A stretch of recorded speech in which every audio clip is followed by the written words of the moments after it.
What's up, everybody? Welcome to the Mr. Straight Facts Show. I am Mr. Straight Facts. How you guys doing this evening? It's Friday. It's Friday. We made it. What's up, Dennis? All right. So the first thing, I saw a poll today, and Donald Trump is doing horribly. Thank God.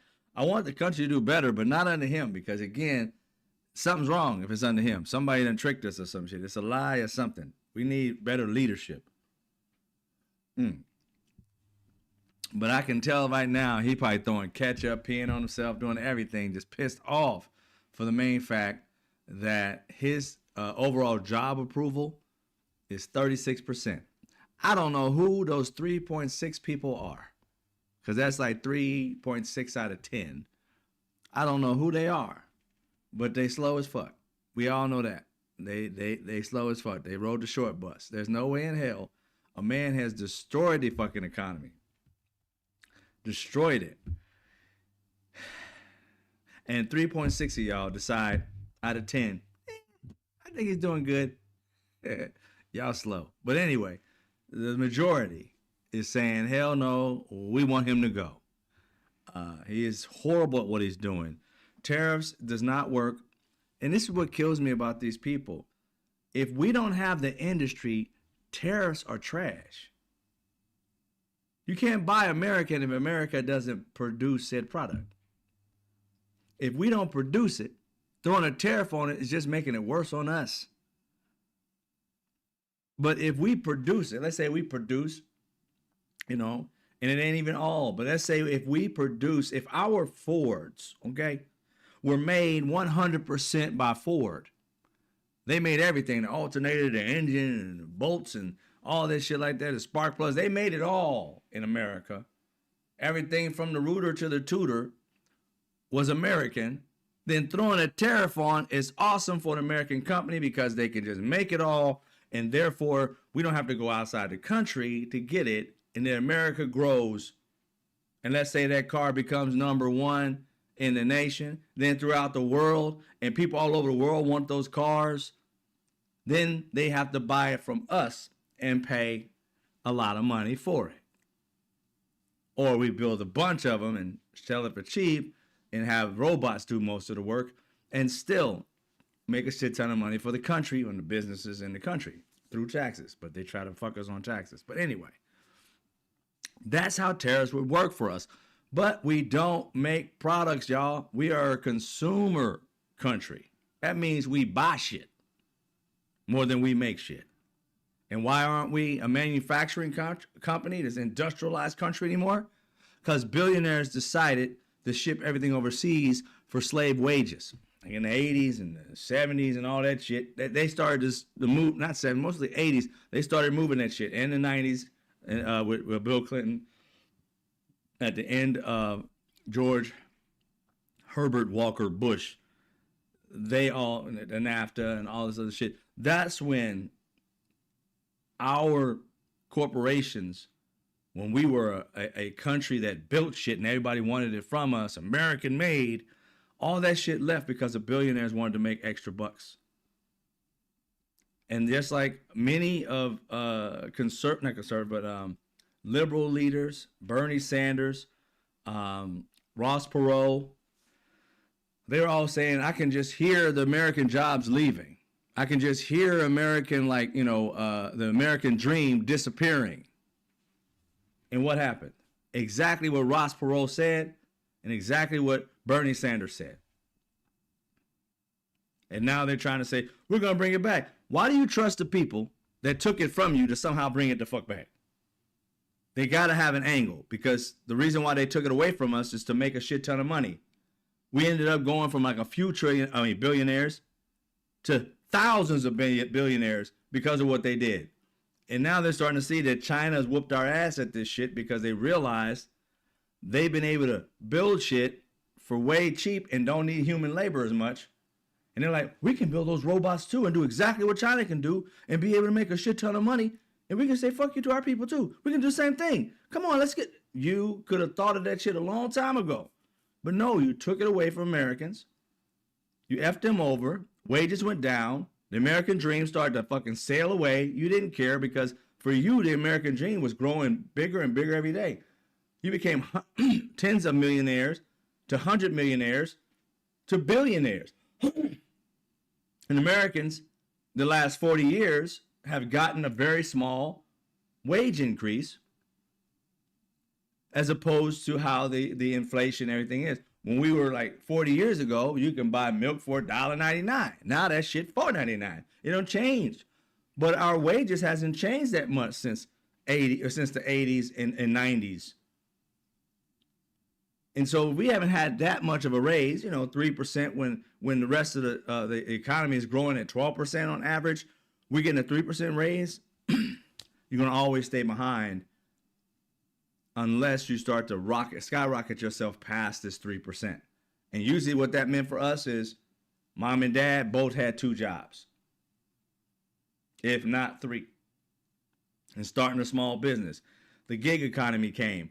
The gig economy was introduced because of why? Because of the fact of being able to make more money by us doing more work and even, small shit, but again, giving us opportunities to make additional income. Just because the regular job wasn't paying enough.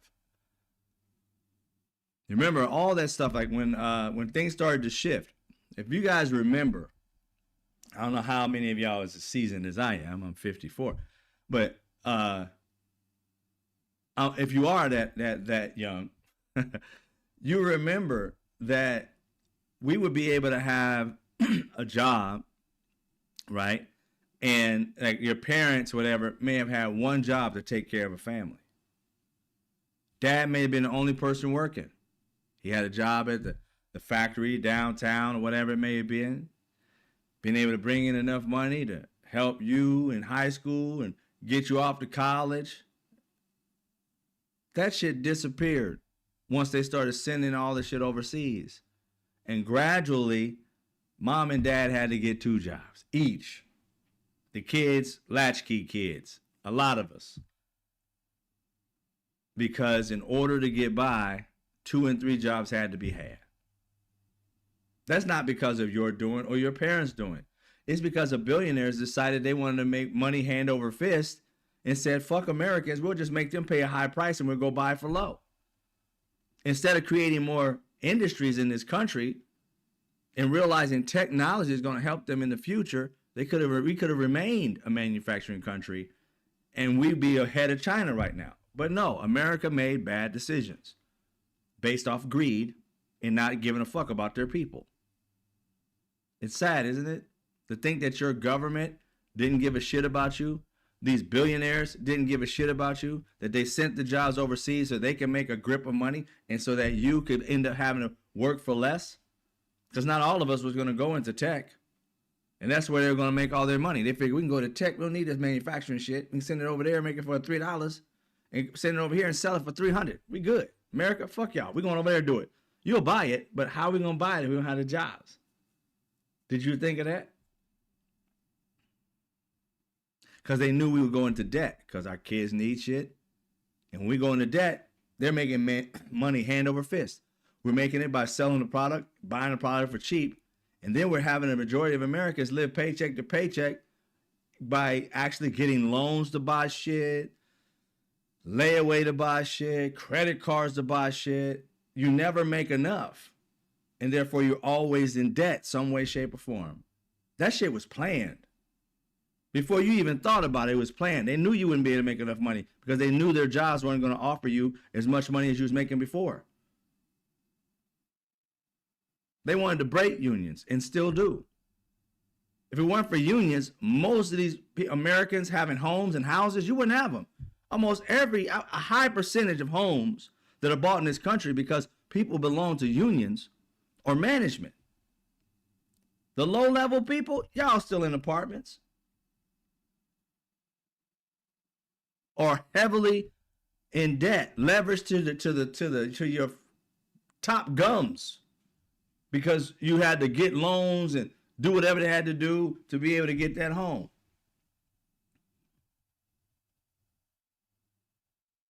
And they're talking about, oh, the economy's doing good. Yeah, for people who are heavily, not just a little bit, heavily invested in the stock market. Wall Street, they're making a shit ton of money because you guys are buying the products and the services that they've invested in. You have to. You got to eat, right? You got to have this vanity thing going. Oh, I got to have my Gucci. I got to have my this. I got to have my that. I don't feel right if I don't have my Coach bag. I don't have right if I don't have a nice whatever, Lamborghini, whatever the hell it is, everything foreign. I don't feel nice if I don't have that. And then you go out there and try to make yourself feel good with these billion-dollar people's products. They never have to worry another day in their life. And at the same time, when you buy their product, they're like, fuck you. I don't like you. Don't want you near me. Don't wear my shit. I don't care. You're not my target market anyway. You just somebody trying to be up in this market. You can't really afford my product. You're just buying one, saving for 3 months to buy one of them. You're not my market. My market is people who can afford to buy 10 of my bags. Can you do that? No. Fuck you. And they move on. You all enamored about some product that makes you feel good, but the person's saying fuck you every time you buy one. Yeah. That's what we've been reduced to. Americans need to take over on this shit. Stop allowing these brands to get you suckered into their product. Because when you research it, their product is mostly trash. It's in your brain to think that that shit is good. Go buy that same design product from China or Brazil for $30. I guarantee you'll be just as happy with that. Just as happy, if not more. Because it's the same damn product without the little stitching on the side. That Fendi shit, put a little stitching on the side. You can buy the same thing from China, Cambodia, everything, Japan. Same quality. But they get you to think it's trash. No, the trash is the shit that's for like $1. But when you buying it for like $30, $40, it's the same shit as American people selling it for $100, $300, $400. Don't take my word for it. Go do your research. Go look at one of the products that you bought and then go try and find it on anything, Alibaba, wherever it may be. If you can't find it online, give them a call, get a WhatsApp, connect to one of the people there and ask them, here's a picture. I want to know where this product comes from. Do they make it themselves in Italy or do you guys make it? Anybody in China makes this. They'll get back to you. Oh, that product is this, and the third. It's this design, it's that, it's something. The leather is sourced from such and such, but it's sourced from Italy. It's brought here. We assemble it, put it all together, design everything like that. Send it back to them. They put the label on. You pay $30,000 for it. It cost us $150 to make.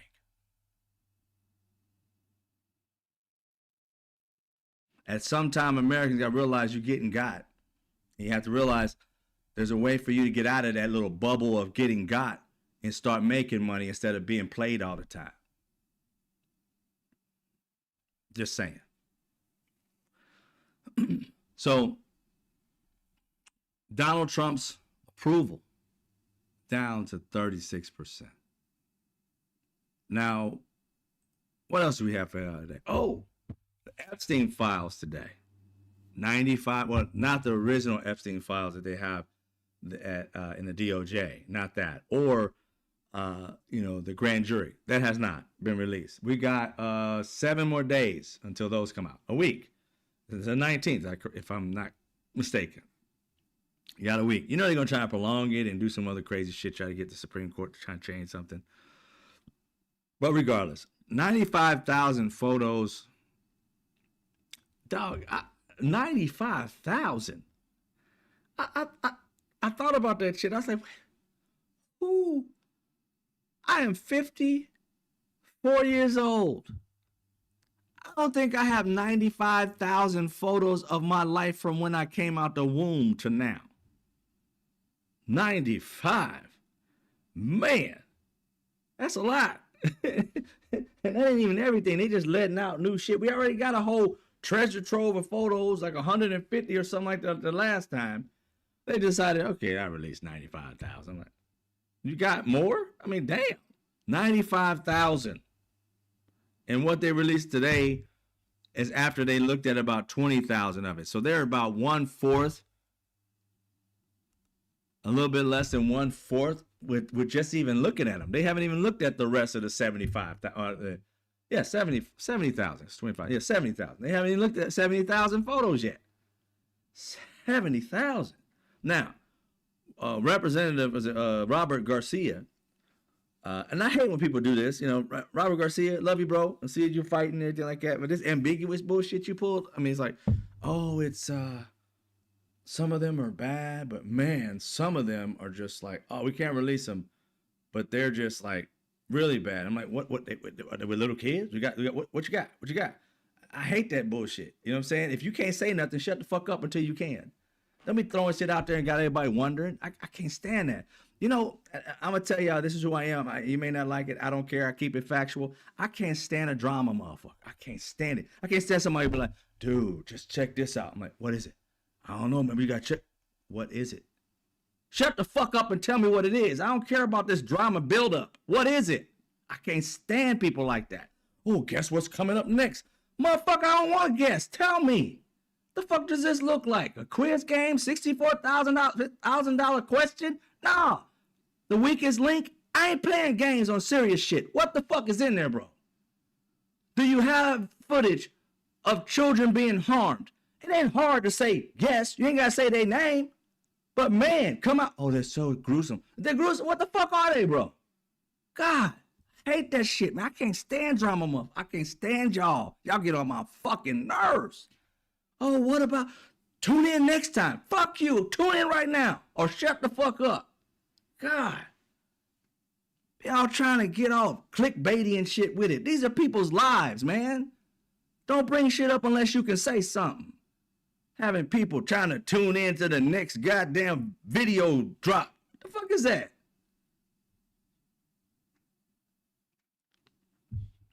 This is not a game. This is people's lives, man. If you got something, you got it. Don't be putting shit out there making it seem like, dum, dum, dum, dum. No, bro. That's not how to do it. Get out of your fucking Democrat mentality and trying to get Republicans caught up. You are there for these women. And unless you got something that you can prove something, shut the fuck up with it already. Sit there and tell us, oh, well, some really bad stuff in there. Really? Are there little girls in it that have been hurt and somebody that's a billionaire that's fucking with them? Is that what we got? Oh, I can't talk about it. Then shut the fuck up already, bro. Shut up. Nobody wants to hear possiblies when it comes to life like this. This is not one of these Democrat, Republican, I gotcha shits. This is about them. Fuck you and your Republican and Democrat, independent, conservative, far left, far right. These women deserve not to be played. If you ain't got nothing, zip it. You got something, you ain't got to give the names. But there are children in this. These photos are gruesome. And I don't know why they can't charge somebody. Because these grown men are with kids. That right there is what we need to hear. Not this tune in next time we have another drop. Man, fuck you. I told you, I don't care about Democrat, Republican shit, especially when it comes to this type of shit. I have family members who've been raped, man. I don't play games with that shit. There's no games. There's no, like, tune in next time. Get that shit out your head. Fuck the Republican political bullshit. If you ain't got nothing, shut the fuck up. You got something, let's go. Ugh, can't stand y'all. Y'all get on my fucking nerves with that shit. Anyway, I respect what you're doing for the women and all that, but that right there was trash, brother. That was trash. If you got something, we don't need exact information because we know we want to protect them. But you can say there are grown men with kids. Now we got something. Now we feel like something's going on. But you dragging this shit out, making it like it's a who shot JR type shit, man, fuck you on that. And I got smoke for everybody.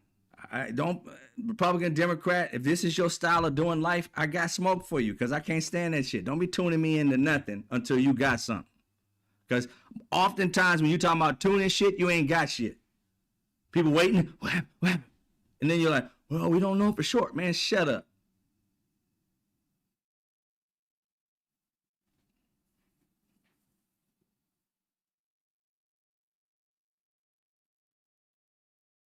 One of the questions I have for the Epstein files, but for the House not the House, for DOJ, FBI. I got a question for y'all. And not just the dipshits that are in office now. Merrick Garland and the rest of the crew. All y'all combined. Okay? Everybody that was in the DOJ when Biden was in office, and everybody's in the DOJ now with this dipshit in office. I got a question for you. How much did you investigate this shit? Because I want to be honest here. I don't know. Again, this is a question I have because I don't have the facts on this now. But what I do is have questions about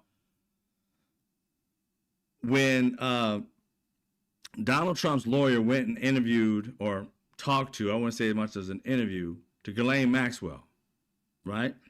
Todd Blanche. He said he did not have critical information, none of this video that had just came out. It had a previous drop that we all got to see that Donald Trump had the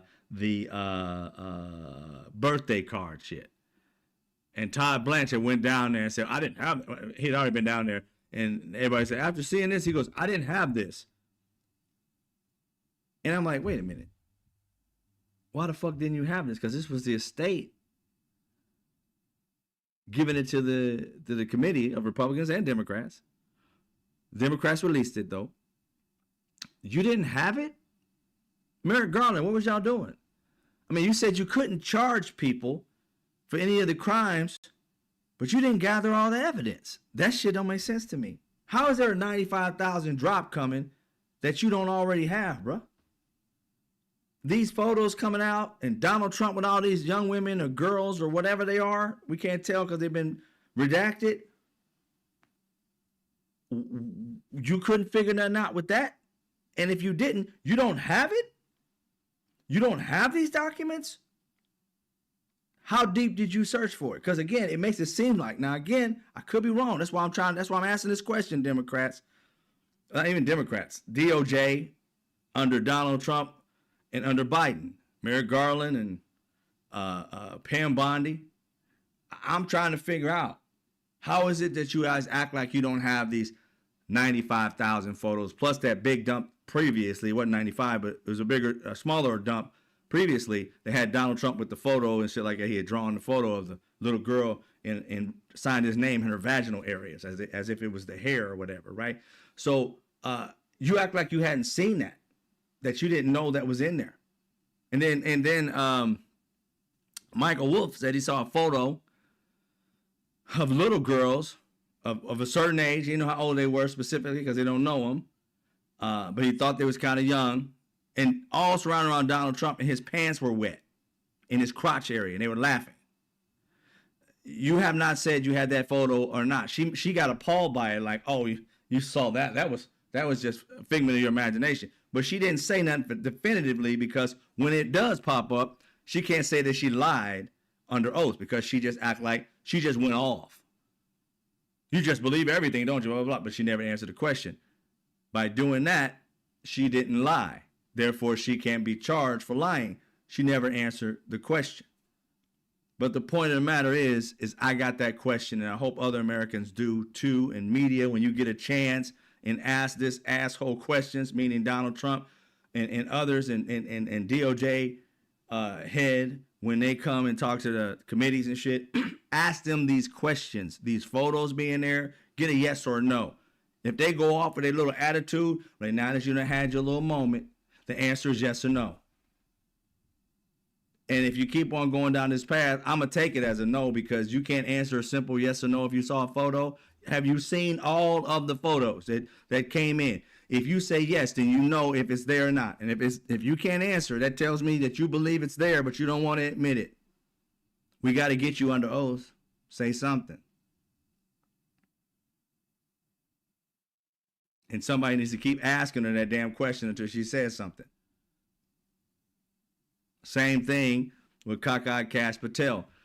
You can't tell me that these people, Merrick Garland, your ass too, and your team of people, there's no way. You can't tell me that you didn't look deeper.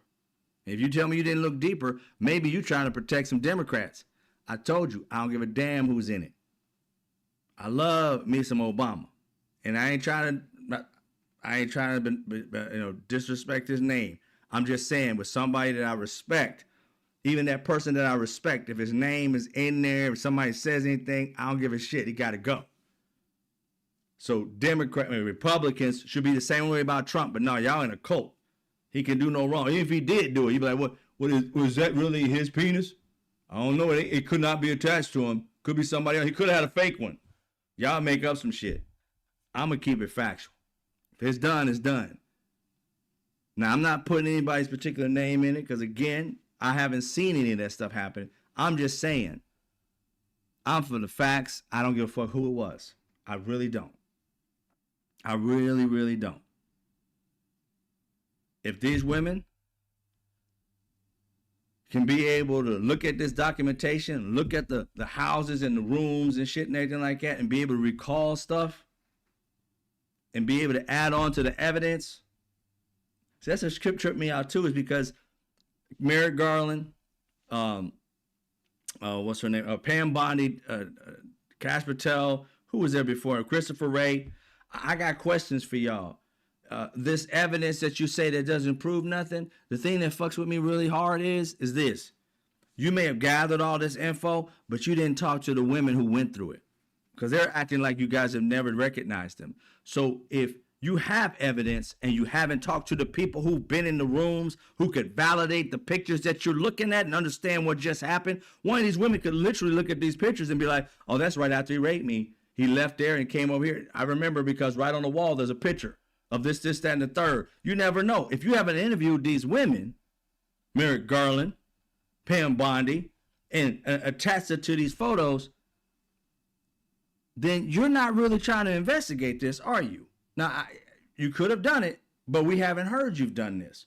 And the women sound like they haven't been involved, except for the women who were in the first trial, in which that's the evidence in which they're trying to get as well introduced, because then when they were younger, they were clear about it and they said it under oath and all this and the third, and Jeffrey Epstein got a pat on the back and they got left out in the wind and didn't get told anything about what the deal was. They just left them out cold, which was evil.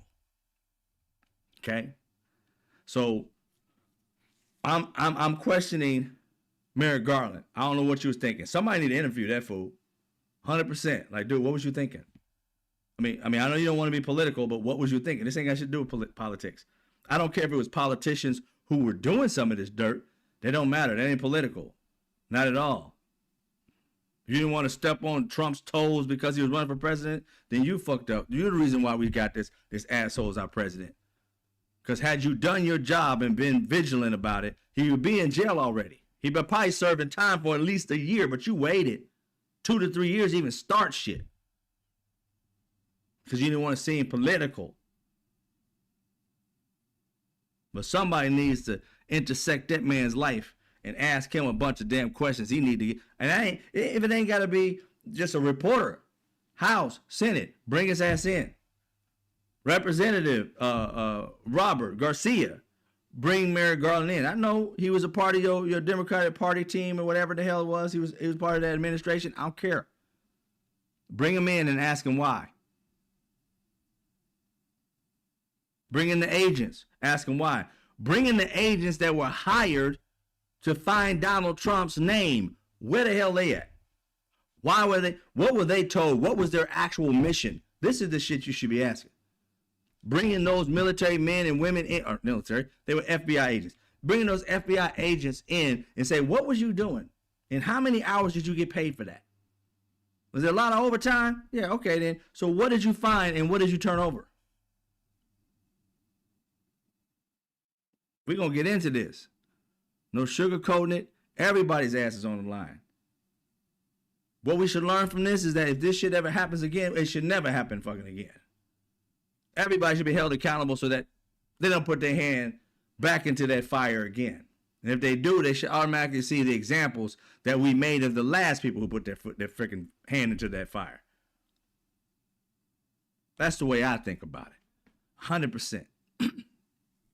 All right. There was a response to the Indiana threat I told you about, the Indiana representatives were voting on gerrymandering, and Indiana stood up. I'm originally from Indiana. I'm proud of them. I said they stood up against Donald Trump and said, nope, we are not doing it, bro. We gonna let it be, let it ride the way it is. We do this every 10 years and that's it. We ain't trying to do it just to suit Donald Trump. It can't do it. That'll be a no. After Donald Trump sent that little tweet telling them that he was basically bribing them, threatening them, I would say more so. Threatening them that they're not going to get any money, no bridges, no nothing, no help from the government whatsoever. They pay federal taxes, bro. You can't kick them out of getting money back from shit they actually put money into. No matter how hard you try, they can sue and get their money. But you literally told them, Donald Trump and his crew literally told them, we're not going to support you federally as a state. Even though you got to pay federal taxes to us, we're not going to support you when you need shit. Just because we want you to vote for this petty ass, get Donald Trump back in the office so he didn't get impeached by Democrats and take his little old ass to jail. Well, anyway, there was a response from a guy named Micah, M-I-C-A-H, Beckwith. Got the same name as that Mika Metacroft dude with part of 2025. But this guy isn't connected with 2025. At least I don't think he is. He's lieutenant governor in Indiana. And he put out a some kind of, I don't think it was a tweet or truth. I think it was a tweet or whatever they call it, X now. Whatever the hell that is. Posted on X. And this is what he had to say. I think, let me see here. Yeah. Oh, no. He said, and let's make sure that works because it's kind of like blurred out.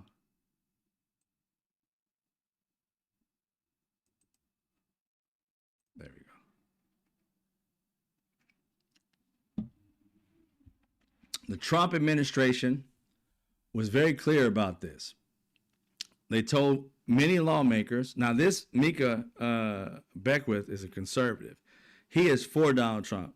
So when Donald Trump sent that threat, this dude wanted that threat to actually stand. Like Indiana, he's Indiana.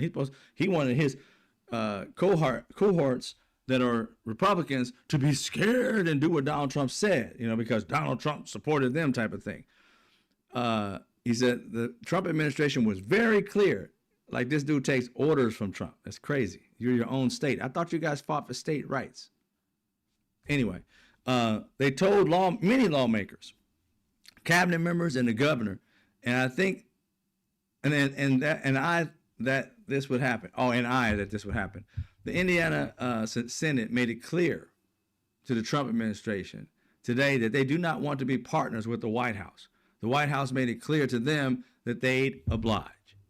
So this man is telling his constituents, Indiana people, the Hoosiers, that instead of benefiting them as their leader, lieutenant governor, he wanted to kiss Donald Trump's ass and say F you to the constituents and basically make their votes not count because Donald Trump wanted him to do it. Well, that's some crazy shit. There is something wrong with the Republican Party, y'all. And I know many of us knew it, but there's something wrong that they don't care about their constituency at all. Get me in. They care about you. Get me there. Get me there. Get me in. And then you vote them in, and they're like, fuck y'all. My leader wants this. I can't tell y'all what to do, but the leader wants this. And I'm like, your people are starving, bro. Your people are about to lose their health care, bro. And you're sitting here talking about, we need to ride or die for the orange dude. But what about your constituents not having food and insurance? Ain't got no time for that. They're going to have to deal with it. I'm riding with my team. I fall in line. I don't have to fall in love. I fall in line. That's what Republican stands for. And they proceed to F over their constituency and watch them die of starvation, have no health care, and die of cancer that they can't afford. lose their home because they got to pay for it themselves, and everything they worked their entire life for is just one cancer diagnosis away from living under a bridge. They don't give a fuck. That's your problem. Should have ate better. You know what I'm saying? Should have had better genes. It just happened. It happened to you. It can happen to anybody. They do not care. This man literally wrote that. Now, I had to go check out, after I saw this, I had to go check this dude out here and hear him speak. I wanted to hear this dude speak. He's kind of like I would say a blend between J.D. Vance and Johnny Bravo. He got that little, what is that shit? That little queef? What do you call that shit? The little hair, little pompadour hair shit? Yeah. Pretty weird. But anyway, he's like a grown man would realize Johnny Bravo was a cartoon. You wouldn't like make yourself a living Johnny Bravo, would you? They have nobody to look up to. Sad. Just sad.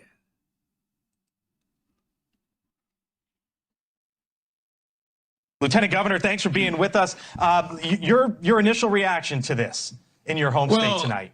Yeah, thanks for having me. We're really disappointed that it didn't go through. Obviously, President Trump has taught the Republican Party around the nation how to fight. Today, the Indiana Senate said we're not fighters. We're just going to get pushed around by states like Illinois, California, Massachusetts, and that's what happened. And so I'm very, very disappointed that we didn't stand with the president, a president that has fought for us on so many conservative issues. And today, the Indiana Senate said, nope, we're not going to fight for you. You know what gets me about these people? They done so much for you and done so much for me. Blah, blah. What has he done for you? Just give us like a list of shit that he has actually done for you. Tariffs, which made you pay more. Okay. The previous one, he lied to you about the effects of COVID, and it made it a wedge issue. He made it political that you need to save your life, that 1 million people died, and our economy went to shit because he wouldn't tell the truth. That's what he did for you. Wow.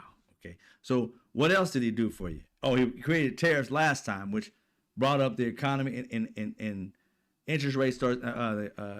Interest rate starts going up. Couldn't really, afford homes because the prices were going up, and inflation started to go up. And the thing is that by the time of his end of his presidency, we hadn't opened up the country yet. And the reality is, I would love for you guys to, go and look it up for yourself. Don't just pay attention to me. When you open up a country, you just can't open it up. No, you just can't open it up. Shit would have went haywire. And so even with Biden having pros doing it, it's still the inflation just shot up to like 9%. As they started to open back up and try to heal the economy as best they could. Nobody's perfect. Every country was trying their way to do it, and what's crazy about it is America ended up doing it better than everybody else. Ours started to actually they had phases. You know what I'm saying? We were going up and up and up. Then they did the Inflation Reduction Act type of thing, and it started to go down. It went from 9% to 3%. It dropped 6%. Now, if Donald Trump was really good at what he was doing, it's been a year. That 3% that it was when Biden handed it over to him, it's still fucking 3%, bro. You've had a year. It should be like 2.2 or some shit. You know what I'm saying? I mean, it's like, how can you go from 9% because you opened up a country back up that had nothing going on for itself? That was hard, but figured out a way to create bills and shit like that, actually govern. Wow, something that they don't know how to do. And things went down from 9 to 3. And handed it over with Donald Trump with 3%, and it's still at 3. He's done nothing. In a year's time, nothing. He created all these tariffs and shit like that. So what happened? Biden's went from 9 to 3. Prices were still kind of high, partly because we were being gouged, also partly because we need to bring down the interest rates even more, inflation down even more to 2%. We're trying to get it to 2%. That's the estimated Jerome Powell said that we should be at. They're economists. I'm not, so I'll trust that aspect from what I did learn That's what I learned. But it was after I heard it from him. I did the research. But anyway, close to 2%. We're not there. Then you had Caroline Levitt. Was it yesterday? It might have been early today. I get things mixed up in the situation the last time I heard something. But I heard it today, but I don't know if she said it yesterday or not. But she was going off with some reporter talking about he's at 2.5% on inflation and stuff like that. No, it's 3%. The last time we had these numbers, it was in September, ma'am. September was 3%. We don't have October's because you guys are too wussy to let out the information saying that it's incomplete. But somehow you can just say it's 2.5 without us actually releasing the documentation that it's 2.5. Because if it really was 2.5, you would have released October's information. Hell, we would have November's information right now, wouldn't we? But we don't have November's information because you guys decided to shut that shit down so that people wouldn't see how much you fucked up the country. They wouldn't have actual stats to say it. So we've been dealing with company to company, like major corporations telling us how many jobs they lost. And you calling 4 and 6 of these major corporations, we lost jobs. Then we automatically see it's going downward with jobs, not upward. And if you had information to prove the opposite, you know you'd be putting it out. So seeing as how you haven't put out the information, White House, we know we're going to the shitter right now. And Caroline Levitt out here talking about it's 2.5. I'm happy that 2 reporters, Kaylin Collins, I can't remember the other lady's name, that kept telling her, no, we're at 3%. They actually pulled it off and said, we got right there, fact checked the shit out of Caroline Levitt. And she was sweating bullets, y'all. Looked like she was singing a Whitney Houston song. Upper lip was sweating like crazy. I was like, oh, okay, they got her. It must be hot in there or something. Either that, she going through early menopause. Because she had some hot flashes up in there. I was like, what's wrong with the girl? Is she sick? But I didn't get to see all the video, but from what I heard, because I heard like different people kind of like commentate about it, that she left early. Now, I can't say that really happened, but I seen her leave, and a few people said she kind of like ran out of the room and didn't finish answering questions. And somebody in the audience supposedly said, did she just leave? I guess she just ran out. Y'all can justify that for me. I don't know that. I didn't get a chance to watch it all. But I heard that, and I can't make that factual. But that's one thing I heard. So it's crazy.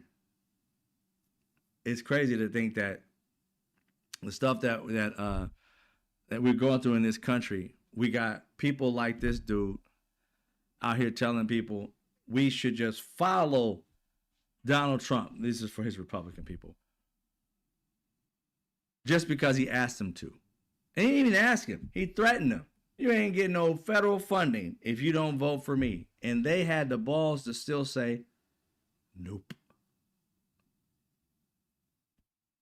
I got to give him credit. I ain't a Republican lover, but I got to give y'all credit for that. I give credit where credit is due. Indiana Republicans who said no to Donald Trump because it would mess with your state, and you guys had the state's rights to protect your citizenry, all of your constituents, so that you could get voted back in and do right by them. You guys chose to do the right thing, and kudos. Got to give it to you. Kudos to you. I don't know about what else you did, but kudos for this particular thing. Give credit where credit is due. Oh, another thing that was funny as shit to me. And I didn't say funny. It's not necessarily funny. One of the things that I thought about today is I heard Marjorie Taylor Greene. They've been talking about her a lot, about things that she's doing. Because I thought she was already gone. I thought she quit and just bounced, right? But no, she's waiting to the end of this, this term that she's going to leave. So she was asking questions and things of that nature. But they interviewed her again, and I think it was on CNN. And she's talking about how in the Republican Party, they don't listen to the women. And she's got women in the party who are coming together, and I don't know how many she has, that are coming together and saying, hey, you guys don't listen to us. You don't represent us like you say you represent us. This Make America Great Again doesn't seem like it's including women. Well, you know, in the Republican Party, it's mostly white women. So it's like, and as women, it's basically saying you don't represent us white women. And that might be a little riff between white women and white men in the Republican Party that's starting to, build for some of the leaders. I don't know how that's going to work out because, I've watched a bunch of their tapes and videos, and I've seen a lot of those white women in the Republican Party take some shit even from black men saying that, I want y'all to go back to the point where you can't vote. And they're like, yay. I mean, I don't know where that came from, but not because it was a black man saying it, it was a man saying it. It's basically telling white women that they didn't belong in the voting realm. It's like if you're married, your husband should vote. Even if you have 18-year-old children, they shouldn't vote. If they live under your house, they shouldn't vote. They going back to, it was Jason Whitlock. There was at one of those MAGA, you can probably go look it up. Jason Whitlock was at Charlie Kirk's function. I think it was Charlie Kirk's function. And he was literally speaking on women's suffrage. He liked it when we didn't have it. And basically women's suffrage is women being able to vote when they fought for it and marched for it and did all that stuff and got it passed. I think it was the 19th Amendment was passed 1921 or something like that. And so it's a wonderful time in history for women, burning all kind of stuff. And, it's like standing up for themselves. No more of this shit telling us that we got to be in the kitchen barefoot and pregnant. They were like, we want to vote, damn it. And they fought. And in that Turning Point USA, Jason Whitlock, he was preaching about they don't want women to basically vote anymore. And that they should be basically at home barefoot and pregnant, taking care of the kids. And anybody in the household should not be able to vote, man or woman, if they're old enough, not unless they have property. If they're living on their own, the men can vote. And I'm like, what if women live on their own? They don't want you to vote if you can live on your own or live with a man. You just can't vote. They want to get rid of that 19th Amendment. Project 2025. Don't take my word for it. Go read it. But Marjorie Taylor Greene was out talking about this very thing. And I want to juxtapose that to something here in a minute.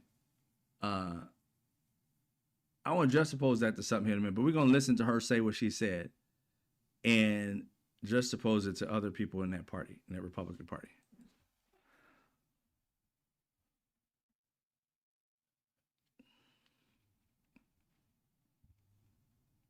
As a rank and file Republican member, and in our majority, our Republican majority, that many of us women are not taken seriously, and our legislation is not taken seriously. You're seeing Republican women lash out directly at the speaker because he sidelines us and doesn't take us seriously. So they're trying to oust Representative or Speaker Mike Johnson. They're trying to oust him. It seems like she has a campaign to get the women, and I don't know how many women. I know it's at least 3. Nancy Mace, Lauren Boebert, her. I can't think. Susan something. Ford. I think it's 5 that I can think of. I know their face, not all their names, but 5. They need 8 to be able to wage this kind of war. So they need 3 more people to pop in on this. And I don't know. They might be able to get it because there's a few Republicans that that helped out with Tom Tillis, I believe it is, with the Epstein files and women, the survivors. He helped, and then he got her on board, so he owes her one. You know what I'm saying? So he might be the 4th or 5th one on there.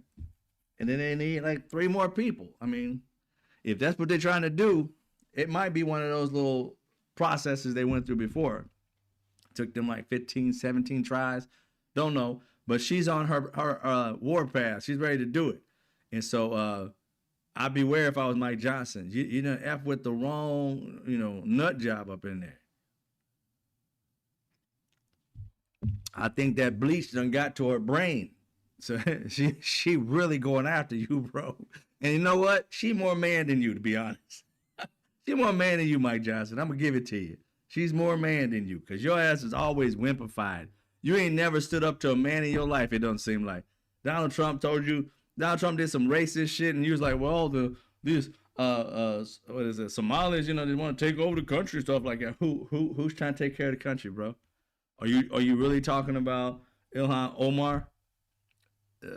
I don't think she's ever thought about running for president that we know of. She hasn't said anything. She was born here, so and raised here, so I don't know what you're talking about, Mike Johnson. But the right answer would have been it was racist and should have never been said. Those are his feelings, not mine. Man up. But you got a black child. That's what's killing me. This man got a black child, heard some racist shit, and literally stood up and said that, hey, these people of color trying to take over. What can he say? He's trying to protect us. I'm like, come closer, black child of Mike Johnson. You might want to yell for help. I mean, because I can't imagine you being raised at some point in time in that family, because you're grown now, but in that family, you must be really needing some kind of like a therapy. Because, I mean, come on. Not unless he Woody Allen in you and shit. It's hanging around for a while and you his lover later down the road. I don't know. But I'm just saying, we ain't heard a lot from you, bro. And somebody need to interview him. Say, hey, man, I heard you've been watching porn with your pops. When did that happen and who does that shit? Who watches porn with pops? Ooh. Anyway, so she's out there talking about, hey, they're not paying attention to us at all. They're not giving us the respect that we deserve, even though they batshit crazy. Not just the women. I'm just saying her and Lauren Boebert. Come on. Between the two of them, they got 1/5 of a brain cell. But hey, it is what it is.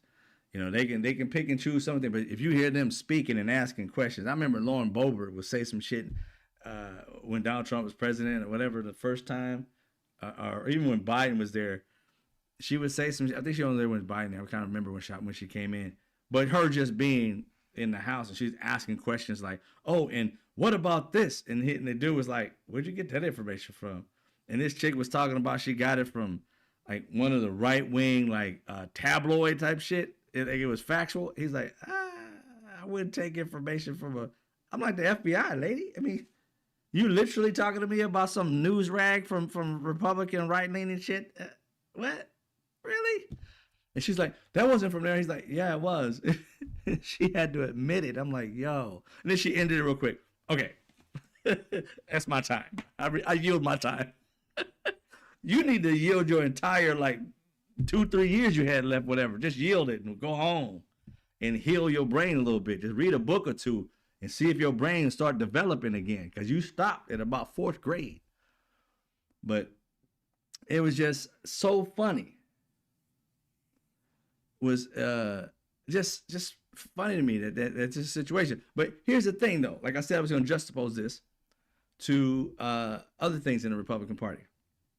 And that's what I really kind of like named this thing. And that's what I'm going to end off with is what I was really trying to get to it about the Republican Party.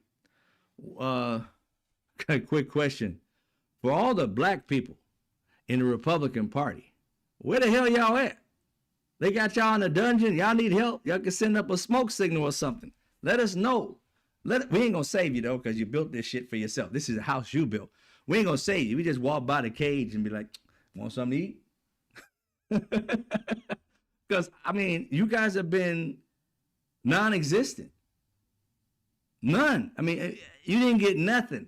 You didn't get on any committee. You are absent. And they was taught y'all, it was toting y'all around like you was a little puppy in a little fucking tote bag. You say, oh, look at my little Negro. Look at him. Oh, want a cracker? I mean, seriously, there you go. Look at him. I like my black. I like my black. Go out there and say you love me. What? Just say you love me. Okay. I love this dude. But what you gonna do for me? You asking for shit? Oh, now you one of those black people that need stuff. Ooh. Ew. You want something? No, you're not supposed to be wanting something. You're supposed to already have it. You know, you got money and stuff. You don't need nothing from me. That sounds nasty. That's the way they treat them. And then I started doing some research on these people. I started doing research because you got, I want to say, do I have the picture of these black Republicans here? Yeah, they were sitting down ESPN style Negro Republican outing, making it look like they were the ESPN for black Republicans. Sports outing. You know what I'm saying? We want to trade this Negro for somebody. I'll take him. I'll take Eminem for Tim Scott. But you see him. You going from left to right. The representative was here, John James from Michigan. He's a Republican from Michigan. We got the other one next to him in the yellow tie coming in at Representative Burgess Owens. I don't know if these still people doing things. I know at least 2 of them are still doing things. 3 at the most. Representative Utah, Representative Wesley Hunt. Yeah, that dude right there. He went around to barbershops and shit and was, sipping his little dark liquor and smoking a cigar, acting like he was the richest Negro in the world. You know what I mean? And talking down to black people in the barbershop, like, you guys need to vote for him because you cut off the plantation, while he's sitting on the plantation shining the knob of every white person. And once the white person got elected, his ass goes back to the dungeon until he's called for. We need that Negro again. Which one? Pick one. We don't care. Pick them. Just bring them on. 2 of them? All right. We'll put 1 of them on, but 2 of them just in case one gets sick. We got Wesley Hunt. He's from Texas, a Republican. Oh, and may I add, the representatives who they represent, the majority party they represent, the city, white people. Nobody black elected them. Well, I'm pretty sure some black people was on the squad, but mostly white people elected these people to go do their work. Whatever you say. Senator Tim Scott right there, Mr. Donald Trump tie. You can smell his breath in Donald Trump's testicles at the same time. And then you got Byron Donalds, the dude that was a criminal before and act like he's righteous now. He did I can say a lot, some legal shit, illegal shit. I'm pretty sure in the Republican Party, you got to be some kind of crook before you can actually be thought of. But representative in Florida, you see these 5 super coons. You see them. Ask yourself something real quick. Which one of them has pulled the Marjorie Taylor Greene? Because they are insignificant as fuck. Ain't nobody thinking about them. When's the last time you heard Byron Donalds' name come out of any of these white Republicans' mouth? Where Tim Scott at? Everybody went home in the Republican Party for 40, 50, 60 days, whatever that was. When did they ever interview one of these black people? Say, what you doing with your constituency? Are you talking to these constituents? What are you doing? Just collecting a check, sitting at home, eating bonbons? I don't know what you're doing. I haven't seen you. He's like, where they at? Where they at? Can you find them? It's crazy, right? We have not seen one of these fools in front of a camera. Are they still alive? You would not know. Representatives were people in Michigan, Utah, Texas, South Carolina, which is Tim Scott, in Florida. Where your boys at? How they representing you and they ain't nowhere in the news talking about you. When Donald Trump was running, they had these Negroes out on the underground Negro tunnel telling everybody, come on in, Master gonna set you free. Come on in with the Republicans. And as soon as it was over, these Negroes went back to the prison, went back to the plantation. They talk about plantation. Hey, at least in the Democrat Party, they let their black people speak and actually do shit. You fools do nothing. Ask yourself, what was the last thing any one of them ever wrote or passed in the Republican Party? I had to look it up. I'll help you. I will help you figure out what these black Republicans have done for their constituents, what they've written, whom they collected, combined with, if they had to come with a Republican Party or anything like that, anything bipartisan, whatever. Have they written anything? Have they come up with anything? Not even just for the black people, just for all people, for their representatives. Have they come up with anything? Let's deal with that real quick. All right.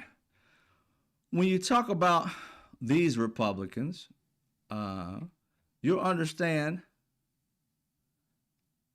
what they've really done is absolutely freaking nothing.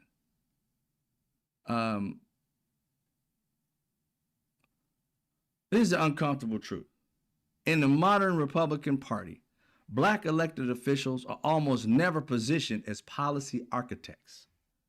They are positioned as these four things. They're either validators of the plan, messengers of their plans, meaning the white Republicans, not their plan.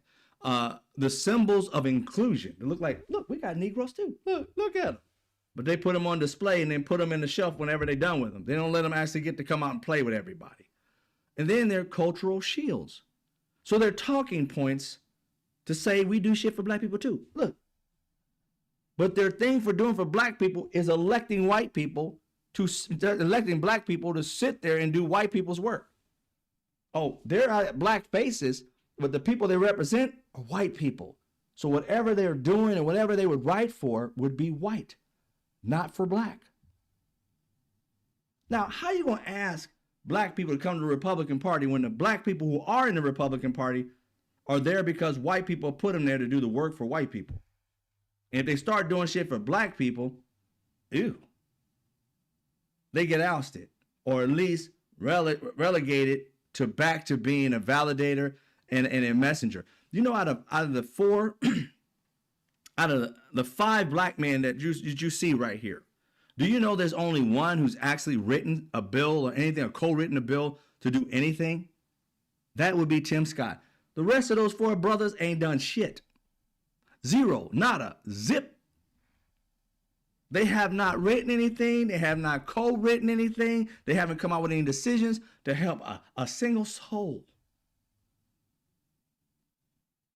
Their voices aren't out there to fight for their people. Not at all. Their voices are to invalidate racism in their party, to invalidate any kind of stigma toward they literally said they don't want people from shithole countries, and they chose all black countries and brown countries. Well, shithole countries chose all black countries. And the black people in their party said nothing. Did Tim Scott come out and say that was not good to say about black people, bro? You just said people who come from the shithole countries. These black brothers were like, well, I ain't from there. Well, your ancestors are, you dipshit. You literally said you heard nothing from the black Republicans. Not a thing. They don't have a voice. Why black people who are thinking about going to the Republican Party or don't have a party, ask yourself, why would you go to a party that doesn't have a voice for people who look like you? They tell you to shut the hell up, and they're just going to give you money so that you can go around pretending that they're doing shit for black people. So you got to go out there and lie that this party is actually helping black communities. Black people, come into this, get off the plantation. You can do for yourselves and get into a party that's just going to give you money to go talk to other black people to say, hey, look what they're doing for me. They can do for you. But what they're doing for them is to tell you that what they're doing is not effing with black people. They're helping you. How? Helping you personally so that it looks like they give a shit about black people. And these black heads don't give a fuck about their own party. That's why they're called coons, and I call them super coons, because they know the party that they belong to doesn't give a fuck about people who look like them. They only give a fuck about people who look like them to talk to people that black people and say, hey, look, they're allowing us, they're not racist. I'm one. Think about all the super coons. That's all they talk about, all on social media. You don't need to do this, you don't need to do that. And Dead will go to a MAGA or Republican Party and get kicked out. That one, I don't know his name, Steven or whatever the hell his name is, black guy. Everybody's seen it, black gay guy. These white Republicans was like, what is a black gay dude gonna do for us? He went on the CNN News after that and said, he talked shit about Democrats after Republicans are the ones who kicked him out of the party. He knows where his bread is buttered. And he knows which he's got to suck. And he goes on and suck the masses, you know what? Just so that he can act like he's somebody. He can't survive being black by being black. It's got to be this black conservative bullshit. And you ask yourself, what is conservatism? Ask them. Ask each one of these black people, what is conservatism? I asked you, what is conservatism? I've asked throughout my life when I asked Republicans, what do they mean by it? And everything they said they believed in, they don't believe anymore since Trump came in. Family, don't believe in that. Right? They talk about abortion and stuff like that. Oh, they still believe in that. They don't care about women's rights. They took the control of the women. Your body, my choice. What else? The things that they say they believed in, all of it's gone. The only thing I could think of is abortion that stayed the same. Law and order, 34-time felon, thought he's okay. Man who grabs women by their vaginas, thought it was locker room talk. Man who's been charged with raping a 14-year-old, just don't believe it. A man who's been said over 30 women have said that he grabbed them by the you know what, even though he says, I grabbed women by the you know what. He said it out of his own fucking mouth when he didn't know he was being recorded. Women came out and said, yeah, he did it to me. And they believe 30-something or 28, something like that, women, all lying. And this one dude is telling the truth, although he don't lied all these times.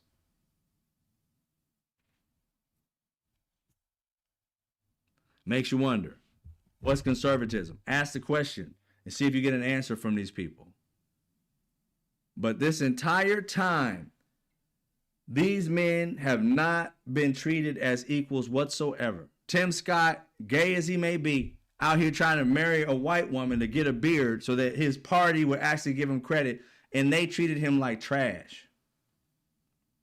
I don't know about you, but if he was like my son, I'd be disappointed in him. I'm like, you literally just gave up on who you actually were just so that you can get close to a man who can't stand you?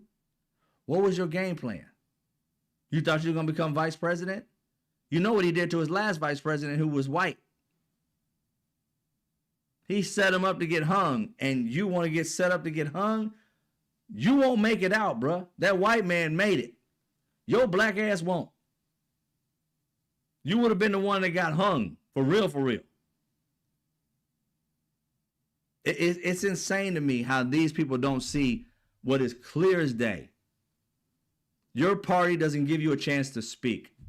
And you want more black people to come into the plantation, which is really the Republican Party. That's the plantation. Remember, on the plantation, you could not speak. It was a situation where if you outspoke like the massa, you got your ass beat or quartered or raped or whatever. You could not go up against your massa. You were relegated to being in the background, if at all in the picture. And that's the Republican Party. When they take pictures now, when they're talking about business, where these black people at? Where the Tim Scotts? Huh? Where's the Wesley Hunts? Where's the Byron Donalds? Where's the, I don't know if John James is still there and Burgess Owens. Haven't seen them in forever. I only saw them on this picture. I didn't even see them prior to. But where they at? If the other two are still in office, where they at? Nowhere to be found. Not until they go running for office again to gain power, will these black people pop up like, boop, here I am. Yeah, they do right by black people. Really? Where were you at the last few years? Were you doing time? Where the hell were you? When you think about Clayton Bixby, thank you for that, Bible on Fire. I just want to say, when you think about it, to give credit where credit is due. I'm just not giving facts here. Tim Scott was the only one out of these 5 men that has done anything. He was like a co-writer or I can say co-writer. He was on a petition, not petition. He was in partnership with the Democrats. Remember Kim Kardashian and Van Jones were trying to get Donald Trump to do one thing for black people, and Tim Scott was a part of that. So they were all on this committee to do certain things. It's called the First Step Act in 2018. It was criminal justice reform. It reduced some mandatory minimums. It expanded rehabilitation programs, passed with bipartisan support. Again, supported by Van Jones and Kimberly Kardashian.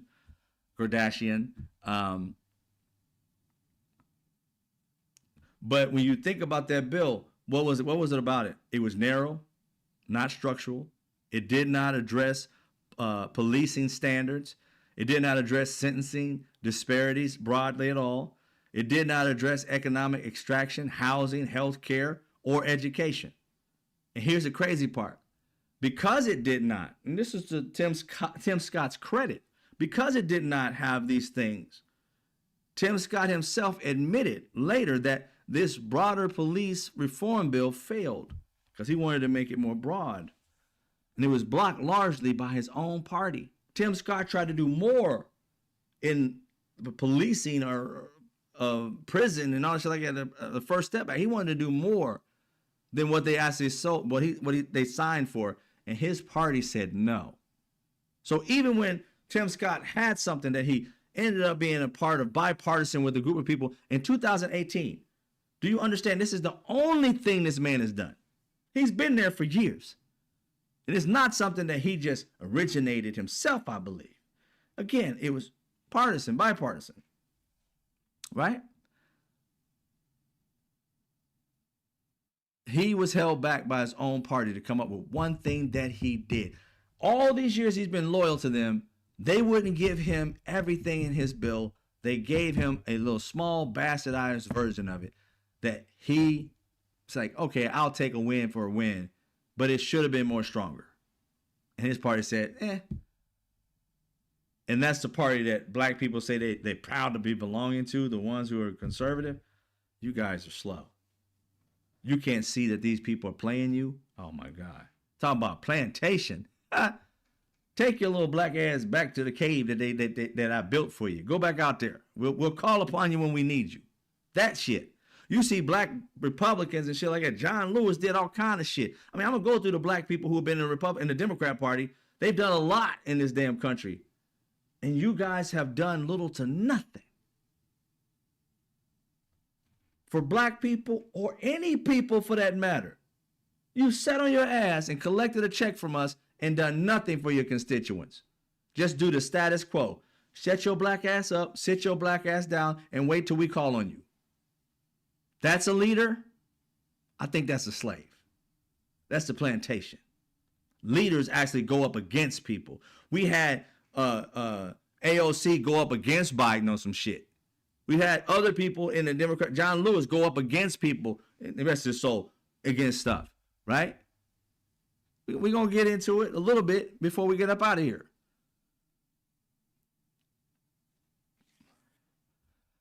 Now, when you get to the other guy, the far left, Representative John James of Michigan, Republican of Michigan, he's a military veteran, thanking for his service, right?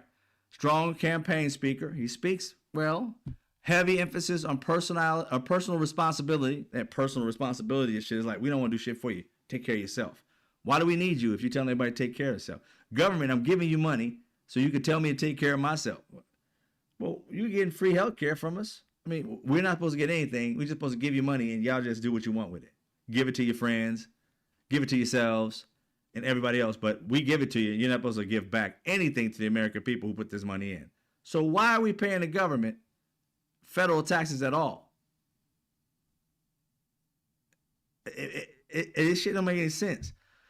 In economic freedom, his part, but legislatively, no major black or any kind of focused policy authored by him. No landmark bills passed. He hasn't passed anything. And he just primarily votes party line.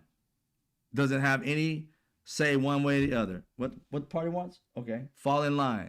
Just like I told you, I can't remember her name, I keep forgetting her name, but it's like Setmeyer. Her last name is Setmeyer, a black lady that's a Republican who said, you know, Republicans fall in line, Democrats have to fall in love. Democrats, these Republicans right here, falling in line. That literally means if I care about something and my party says, nope, I just fall in line. I don't have to fall in love with it. And they literally said Democrats, this is the running joke with Republicans, is that Democrats have to fall in love. They literally say they don't love anybody. They don't care about their people. They laughed at the Democrats for actually loving the people they represent. That's the running joke in the Republican fucking party, that they don't give a fuck about you. They don't love you. They fall in line with whatever benefits them. Loving you is not a part of the process. When are you going to get it? When a Republican can tell you the running theme behind the scenes of Republicans, and you still want to be one, you're an evil bastard. I give it to you. But join the party you deserve to belong to, because that way we'll know what kind of piece of shit human you are. The other guy, Burgess Owens, to the left of him, to the camera right. All right, that guy, former NFL player, a vocal culture war figure, focused on attacking wokeness and public education. This black man, NFL player, is fighting against wokeness. How do these black people not know what wokeness actually is? And how would they allow racist white men to get them to go out and talk to black men and women about wokeness, what it is and what it isn't? You see what I'm talking about, Super Coon? How the hell you know what Martin Luther King and Medgar Evers and other black people in history have done and told you, especially the guy who came up with it, I can't talk, Ledbetter, came up with, the phrase in his song back in the day to, basically to watch your back when you're in these certain states and when it gets sundown towns and all stuff like that. Stay woke.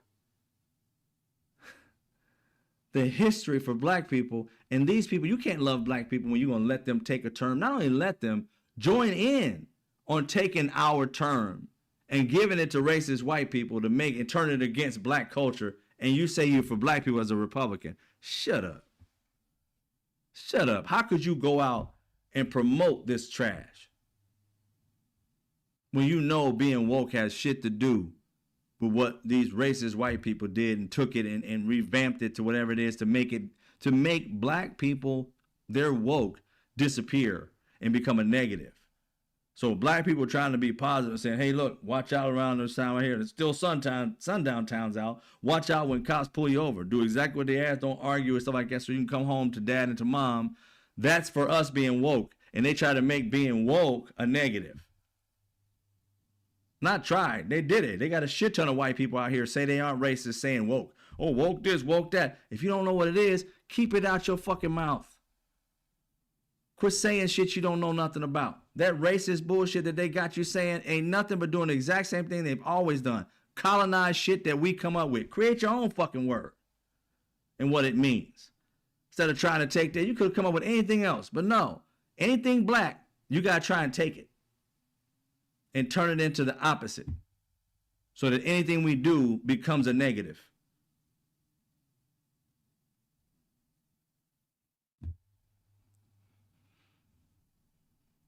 This guy, Burgess Owens, took a positive thing for black people and turned it into a negative as a black man.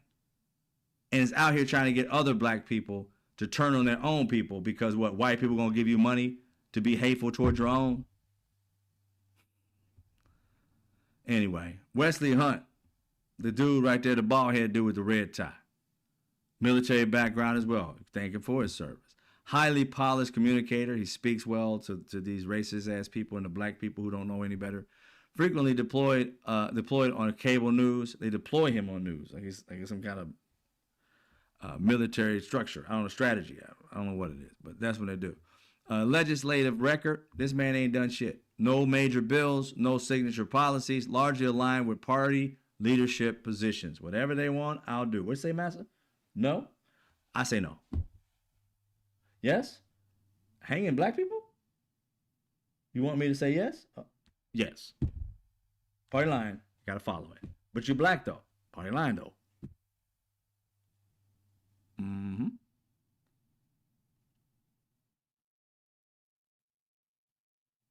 Right? So he won't go against his party. Falls in line. No matter if it's against him, he don't care. That's what that party's about. They don't have to fall in love, they fall in line.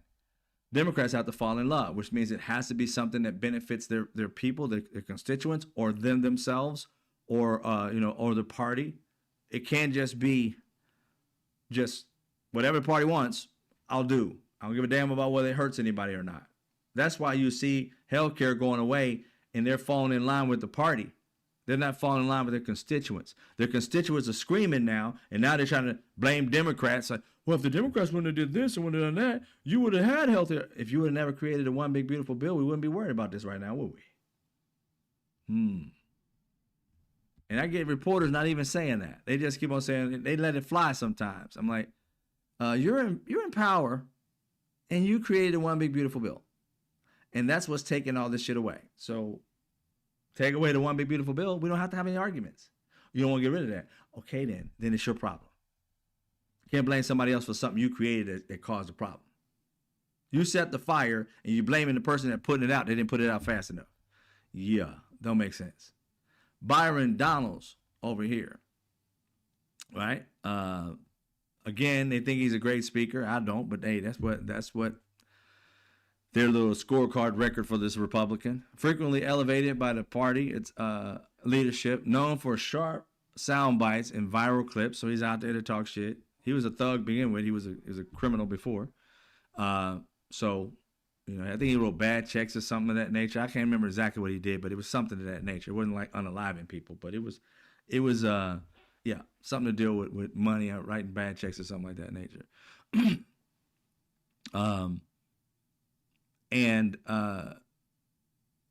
This man, what has he done? What has he built? What has he helped? Anybody? No landmark legislation, no authored policies that materially change conditions for even Black Americans or any Americans for that matter, often used as a frontline defender against accusations of racism within the party. Can you understand that this man is a racism annihilator? Could we go get the Negro? Yeah, you. Yeah, get that one. My black. Yeah, the black one with the beard. Yeah, you the one that fights and says shit that gets white people to agree and black people to get pissed off at you. But we'll give you, how much you need? $350? All right, $350,000. Go out there, Negro, and tell them that we ain't racist. And once you get finished, go back and sit down. We don't need you anymore. That's what he is known to do. One of his points is to be a defender against his party being racist. Yet his party hasn't given him anything other to do than to go out and say, look, I'm here, therefore they're not racist. Really? Then why didn't they give you a position in power? I would love to have that answer. But these simps won't answer it. They'll be like, well, they got a strong party and they say, need me, I can take care of they're going to talk their way out of it, knowing damn well they go home in a fetal position crying the fact that I kiss his ass and everything in public and he don't give me nothing. But when in public, oh, I love him. Ooh, these simps. But he doesn't do anything. All these men are getting paid to do nothing. And Tim Scott was the only one who did one thing at 2018, and he wanted it to be more expansive, and they said no to him. So he had to settle for what they gave him. And after that, back to the corner. He's the only one that ventured out to actually try and do his fucking job. The rest of them, when you need me in, coach, they talking about that Negro shit again. All right, go out there and tell them. Tell them we're good. Tell them we ain't racist. Look at we give him money. Look at me, well-dressed. We feed him, everything. House him, everything. Look how great and healthy he looks. He gets hurt, we're going to have to sub him in for another Negro. Oh, we ain't attached to him. No, not at all. We don't let him speak. But here's the crazy part. Marjorie Taylor Greene is the only person that is coming out for her people and saying they don't respect us. The women. They don't give us any voice. The women. These black men haven't had a voice. They haven't had anybody stand up. They won't stand up for themselves. It is crazy how these black men are in the Republican Party and have no balls to stand up and say, look, man, I ain't just a fucking black shadow. I can do shit. I got a brain. Let's work on some stuff. Let's write some bills or something. Let's do something up here. Why are we here if we just gonna sit here? None of them had the balls to do that. Not one of these black men has stood up and said, we're not being treated well in this party. Because these simps, as long as they got power and money in their pocket, they are nothing more than slaves to their system, to their party. They don't have power to do anything. Why would you want black men and black women who say they want to become Republicans? Why would you want to be in a party that doesn't respect you enough that you have a voice in it? And then talk about Democrats being on a plantation. I'm sorry. But each one of these men, I'm sorry. I love my people. But no, all 5 of these men haven't did as much as AOC has done her first fucking term. First, like, 6 months here. And meaning, like, just standing up for shit. Not even passing a bill, just standing up for shit. Being boisterous, going up against the power. AOC went up against the power of the Democrat Party. She called them out for stuff that she didn't like. That she didn't like within the party. She voted no against them on times. These fools have not. These fools have not. They played that party line. They shut their mouths. They have never went up against power. They have set their asses in the corner, and whenever they tell them to bark, these fools, whoop,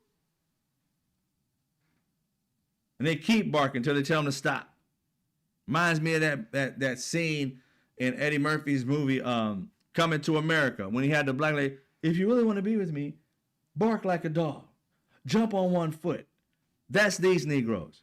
They barking like a dog, jumping on one foot, and then when they tell them to leave, they leave. You don't see them anymore. If I'm lying, where they at? Where are they at?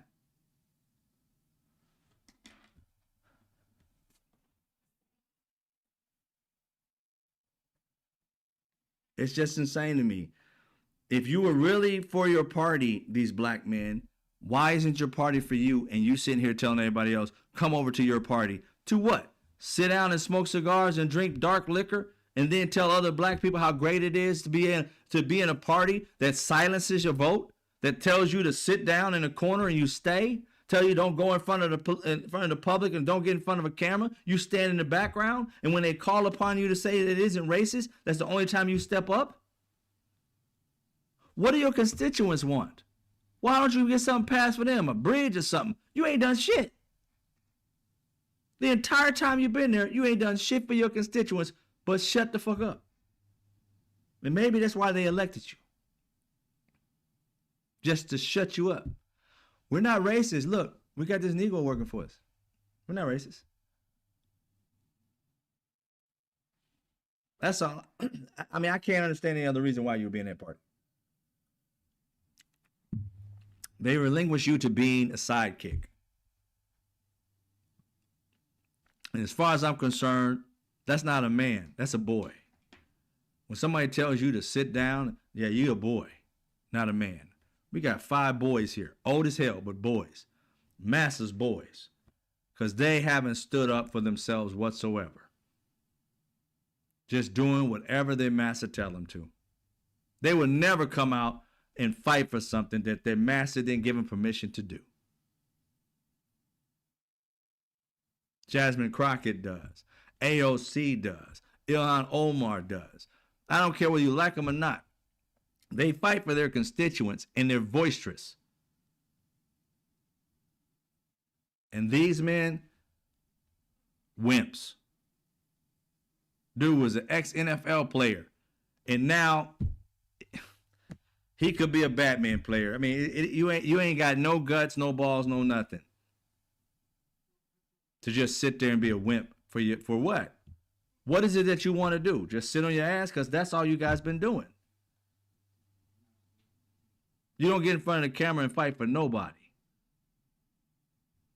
And if you do, 9 times out of 10, you're shilling for somebody white who's the main speaker. You're the sidekick that speaks before the main speaker. None of y'all have been a main speaker for shit. Except when you go speak to black folks. But when you're speaking to white people, you're a sidekick.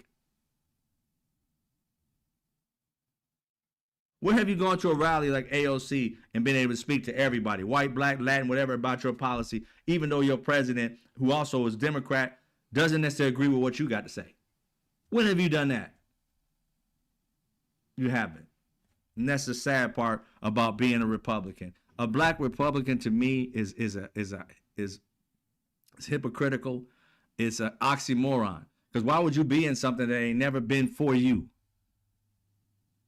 They never made a policy to help you. Oh, they help end slavery. Go look back. They wanted to end slavery, right? Because they wanted economics. And they wanted to send your ass to another country, another African country, Liberia. They didn't want you free here in America. That would be a black man along with some white abolitionists by the name of Frederick Douglass is the reason why your black ass is free in this country. It's not because of Abraham Lincoln. It's because they leveraged Abraham Lincoln. And for you mixed up people that think that, oh, white people fought for me to be free, or black people too. No, they didn't. They fought so that they can have economic power in the North. And the only way to do that was to get rid of free labor, because you can't compete with free labor when you're paying Negroes in fucking in the North, you know, pennies on a dollar to build some metal, whatever, tank or whatever the hell it is during the industrial age. They had to level the playing field. Couldn't have them still selling cotton and getting and nobody getting paid for it. The South was getting free and boisterous and bold and talking shit to the North to the point where they say, nah, we ain't gonna have that. Civil War started. They went out there, oh, let's just free these black people. No, they were like, we need more money and this shit can't happen no more. If they could have figured it out where they paid us and kept us as slaves, we'd still be slaves. They just couldn't figure that shit out because the South was like all or nothing. They didn't want to negotiate. So when you bring up Abraham Lincoln, oh, that's what that party's done. Nah, no, take that shit out. I don't credit that at all. That was leverage. That wasn't Abraham Lincoln. It was Frederick Douglass. Go back and look at it. And the abolitionists, give it to them as well. But anyway, I just want to keep it factual because I get tired of hearing that shit. I heard so many Republicans tell me, "Boo, what have we done for black people? Freed the slaves?" No, you didn't. Slaves freed themselves. If we wouldn't have got our black ass out there and fought, y'all would have lost, and we'd all been slaves. So you didn't do jack shit.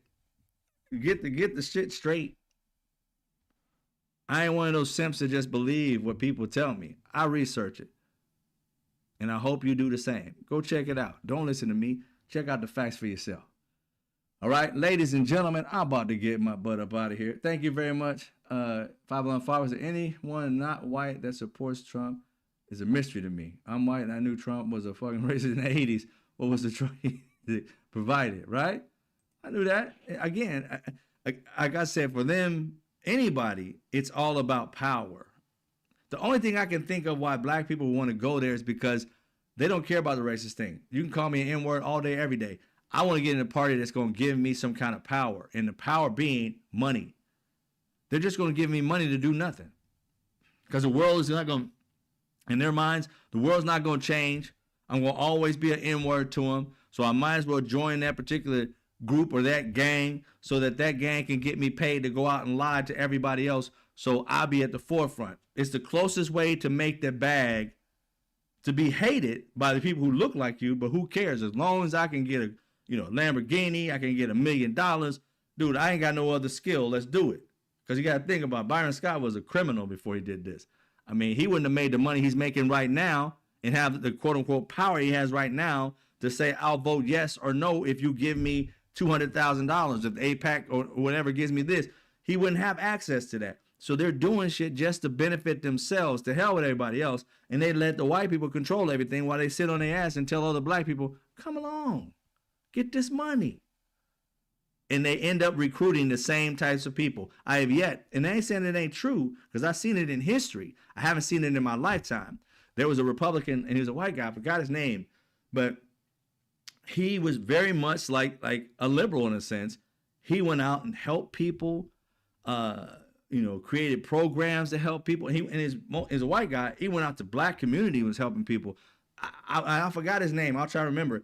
That's the first time I heard of something like that in the history of America. That Republican stood out so much so that black people, even Democrats, loved this dude. And I forgot what state he was in, but I'll look it up. But outside of that, he was an anomaly.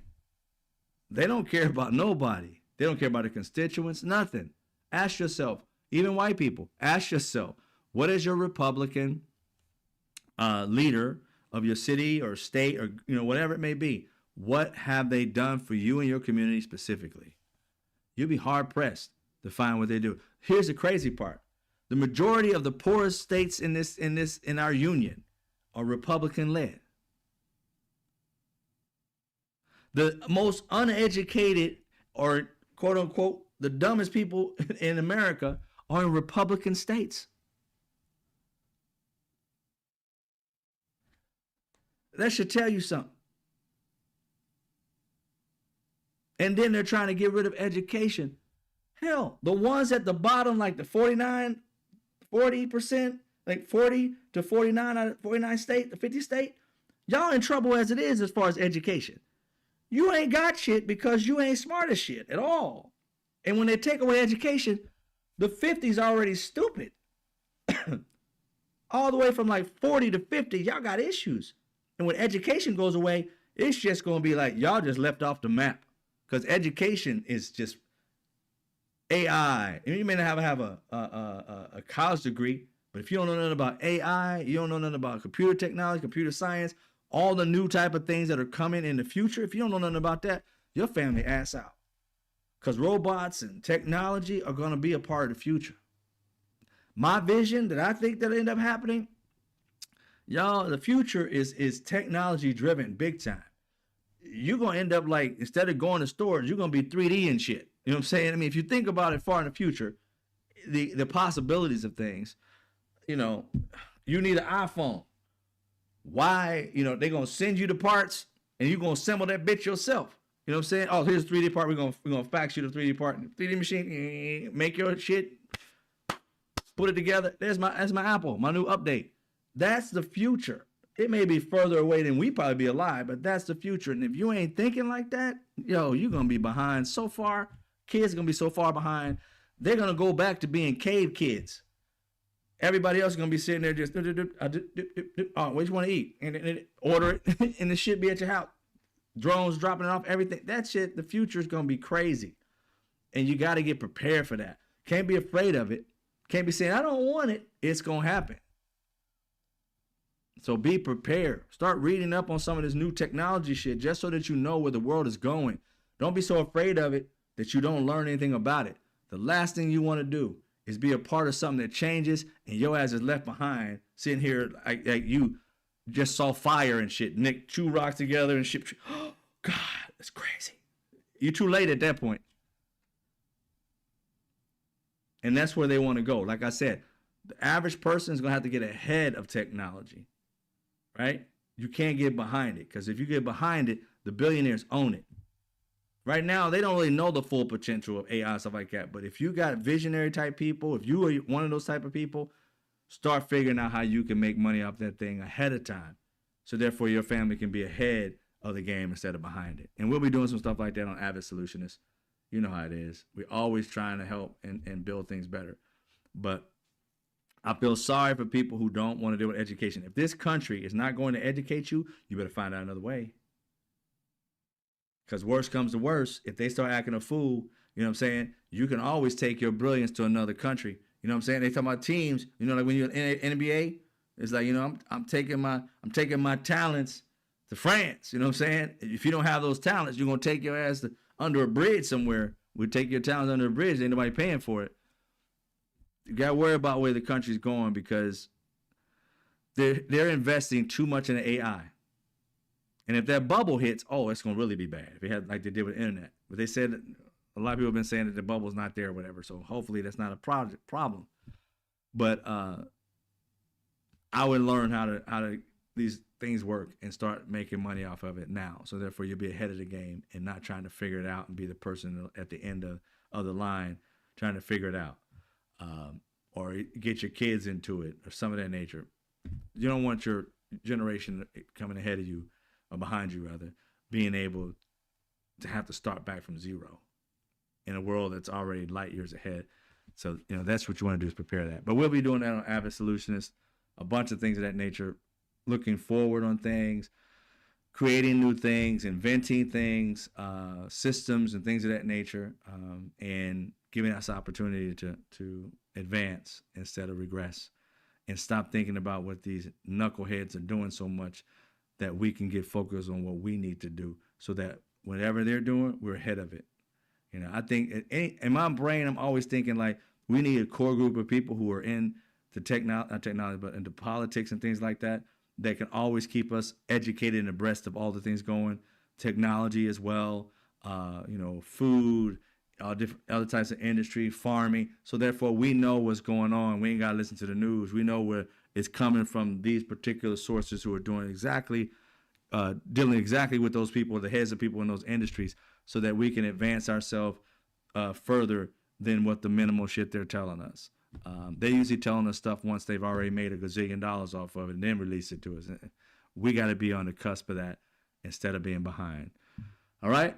Thank you very much. Again, it's Top 5 on Fire. What did you say? That is why grocery stores are using AI to determine our spending habits so they know what we're willing to pay. That's why I can buy the same thing you buy at a different price. Yeah.